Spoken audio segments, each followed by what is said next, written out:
Depuis le jour même du passage d'Irma, un élan de solidarité a emballé de nombreux anonymes ainsi que la plupart des collectivités. La région Guadeloupe notamment met en place une vaste collecte. Mais attention, pour faire un don utile, il faut bien veiller à respecter les besoins prioritaires recensés. Lydia Barfleur est la coordinatrice de cette cellule technique. Elle est au micro d'Éric Rayab. Une mission diagnostique avec des techniciens de la région visant à rencontrer les autorités de la com pour mesurer véritablement l'état des besoins et ajuster au mieux l'aide à apporter au cours des prochaines semaines et mois. Nous attendons concrètement des Guadeloupéens qu'ils procèdent véritablement à des dons calibrés sur les besoins qui nous ont été transmis par... Alors, ces besoins sont pour l'instant en première urgence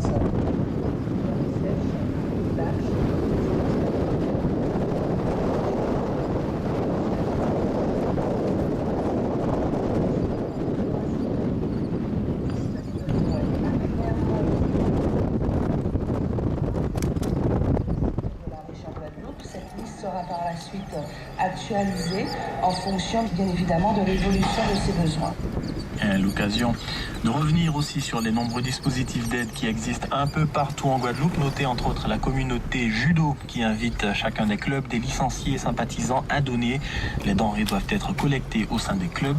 C'est eux qui feront ensuite remonter à la Ligue. Autre action avec le Stade des Abîmes qui est ouvert à la population. Une grande opération de collecte de dons depuis jeudi.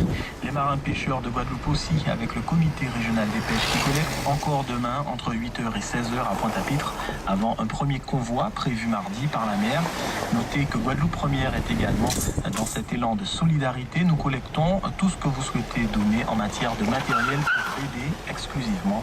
Vous pouvez le déposer directement au niveau de l'accueil de notre station. Nous devions nous rendre à Miami, rejoindre Jessie Schuster en correspondance pour notre station, mais du mal à joindre là aussi bien Miami où l'ouragan Irma, désormais classé en deuxième catégorie 2, est en train de progresser.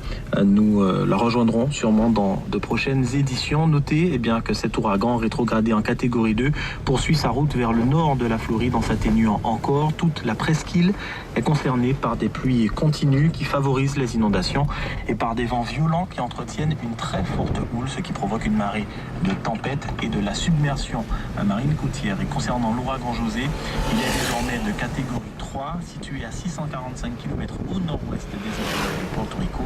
Il continue à se diriger vers le nord-ouest à 26 km/h sans menacer des terres, mais cependant, il crée une houle puissante qui affecte le littoral nord-est de Porto Rico, puis qui arrivera en soirée sur la côte nord d'Hispaniola et sur certaines côtes des Bahamas. C'est la fin de cette édition spéciale. Fred, retour de l'info en radio demain dès 5h avec Josiane Champion, puis Gilbert Pasmail, et bien sûr en télé à partir de 19h.